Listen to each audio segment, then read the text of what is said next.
We're stepping straight into one of the most important moves Ripple has made in years. The company has officially closed its $200 million acquisition of Rail, the enterprise-focused stablecoin platform that's been quietly building one of the strongest regulatory-ready infrastructures in the digital asset industry. This isn't just another crypto company buying a startup. This is Ripple putting its foot down at a moment when stablecoins are becoming the center of global finance, and doing it in a way that immediately reshapes the competitive landscape dominated by USDT, USDC, PayPal's PYUSD, and the fast-rising institutional stablecoins emerging in 2025. And what makes this moment even more serious is the timing. The deal closed just months after Ripple publicly confirmed its intention to enter the stablecoin issuance market with a USD-backed asset of its own. Now that Rail is officially under the Ripple umbrella, the question is no longer, will Ripple release a stablecoin, but how big is Ripple planning to go, and how fast?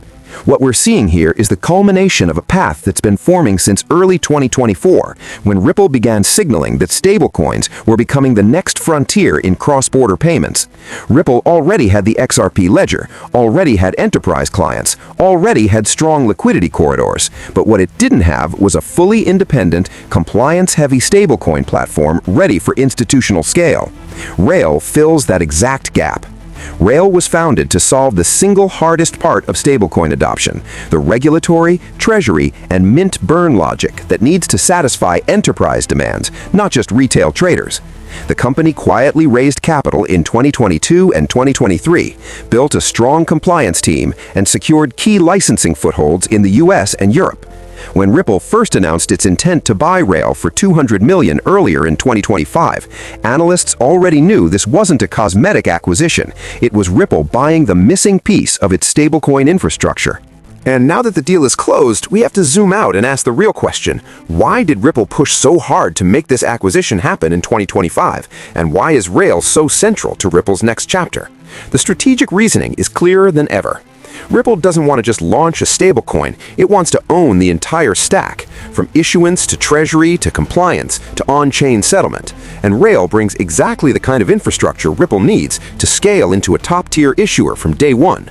We're talking about an automated mint burn engine, on-off-ramp connectors, liquidity aggregation modules, and a compliance system that was already aligned with US regulatory expectations for stablecoin legislation, discussed heavily throughout 2024 and early 2025. Ripple isn't building from scratch, it's absorbing a fully formed stablecoin machine. This matters because the stablecoin market has never been more competitive. USDT still dominates with over $110 billion in circulation, but its growth rate slowed sharply through 2024-2025 as regulators started questioning offshore issuance models. USDC has remained the preferred choice for US institutions, but its market cap struggled to break back above $35 billion due to slowing retail adoption. PayPal's PYUSD began gaining traction with merchants, but still lacked global reach. Meanwhile, new entrants like First Digital USD and several bank-issued stablecoins have started rising. Ripple clearly sees a window. With Rail, Ripple isn't trying to chase the retail stablecoin market the way Circle did.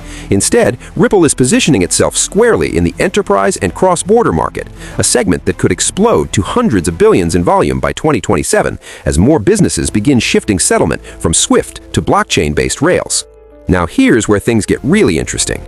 Rail's infrastructure was already built for enterprise use cases long before Ripple bought it. Rail specialized in providing stablecoin APIs to fintech companies, banks, and payment processors who wanted to issue white-label stablecoins or embed stablecoin settlement into their products. They weren't building a consumer brand, they were building plumbing, and Ripple loves plumbing. That's been Ripple's identity since 2012. Rail's treasury automation system allows enterprises to manage fiat, mint tokens, burn tokens, perform audits, and maintain their own compliance workflows without touching the complexity of blockchain directly. When combined with Ripple's existing payment network and the XRP ledger's built-in capabilities, this becomes a powerful combination. We also need to talk about the regulatory angle because it's a massive part of this equation.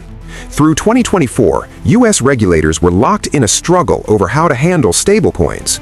The Treasury Department pushed for strong oversight. Some lawmakers pushed for bank-only issuers.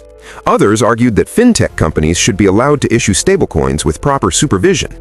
The debate slowed innovation and left many companies uncertain. Rail built its entire business around anticipating those emerging rules.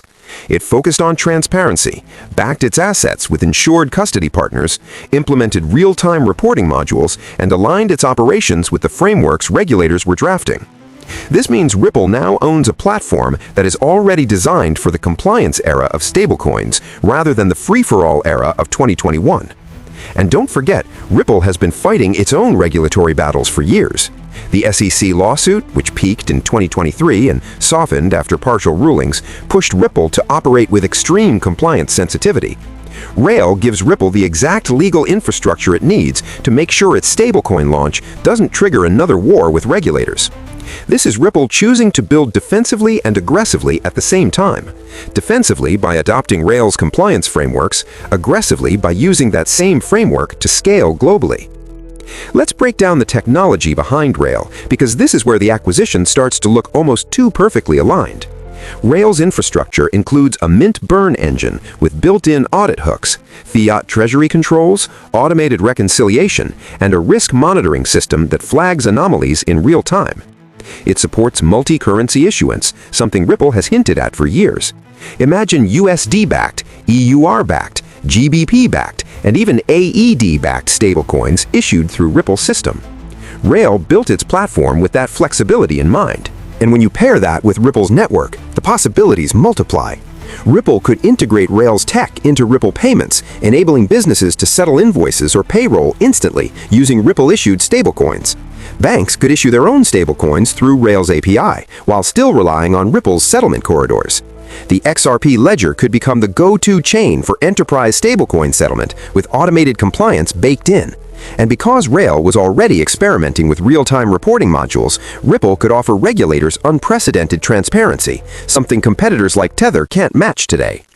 That brings us to expansion plans. Ripple made it clear earlier this year that 2025 is the beginning of a multi-year plan to expand deeper into global payments through stablecoin infrastructure.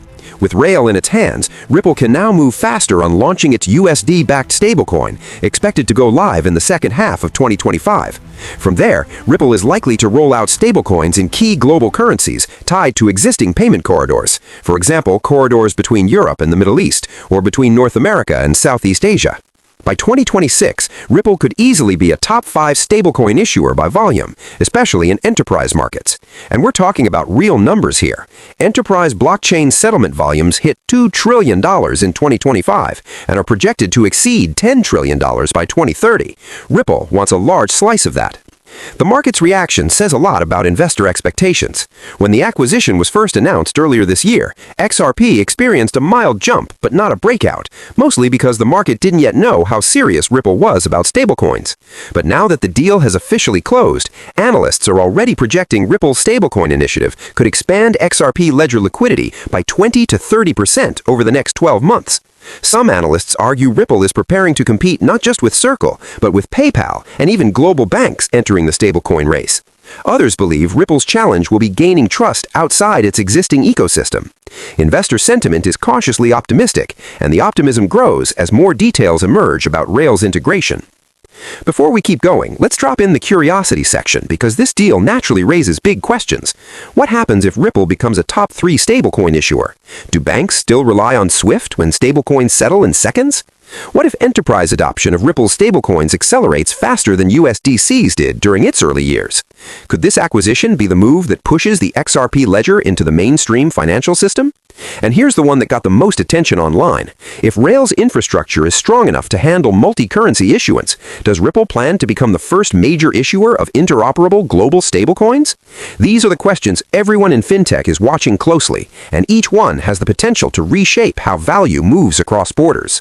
If you think Ripple lining itself up for a direct challenge against the world's biggest stablecoin issuers is a massive shift for the entire crypto landscape, hit that like button because we're going deeper.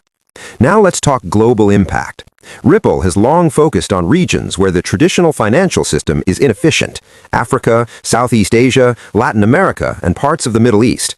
Stablecoins could dramatically improve remittances in these regions. Imagine a worker in the UAE sending money to Ethiopia or Kenya in seconds using a Ripple-issued USD stablecoin instead of waiting 2 to 5 days through a traditional remittance service. Ripple already works with banks and payment providers in these markets, and Rail now gives Ripple a stablecoin engine to scale these solutions. Ripple's involvement in CBDC projects also becomes more meaningful now. Many central banks want private sector partners who can deliver stablecoin-like technology without compromising compliance. Rail's infrastructure fits that requirement perfectly. Enterprise adoption scenarios become even more compelling. E-commerce companies could accept Ripple-issued stablecoins for instant settlement. Logistics companies could streamline B2B payments across borders. Global payroll platforms could use Ripple's infrastructure to issue multi-currency salary payments. And treasury departments inside corporations could reduce settlement friction by moving from slow, multi-day bank wires to instant stablecoin transfers. We're talking about entire industries that could shift to faster settlement rails, and Ripple wants to be the company powering those rails behind the scenes. Of course, there are risks. We're not sugarcoating anything. Ripple still faces regulatory uncertainty. Stablecoin regulation in the US isn't fully finalized, and any shift in policy could affect Ripple's plans. Competitors like Circle and Tether won't sit quietly. They'll respond aggressively. Ripple needs liquidity, banking partners, and institutional trust to make this work, and global markets remain volatile. But none of these risks overshadow the fact that Ripple now owns a complete stablecoin infrastructure stack that could make it a dominant player in the next phase of digital finance. Execution is everything, and Ripple has spent years preparing. So what does this acquisition truly signal for the next few years? It signals that Ripple wants to own stablecoins the way it once tried to own cross-border payments. It signals that the company is done playing defense and stepping into a leadership position in the most important segment of digital assets. It signals that Ripple sees stablecoins as not just a product, but the foundation of global payments in the 2025-2030 era. And most importantly, it signals that Ripple is preparing for a future where stablecoins aren't just part of crypto, they are part of everyday finance. Ripple didn't spend $200 million to make a statement. Ripple spent $200 million to build an empire, and Rail is the engine that's going to help them run it.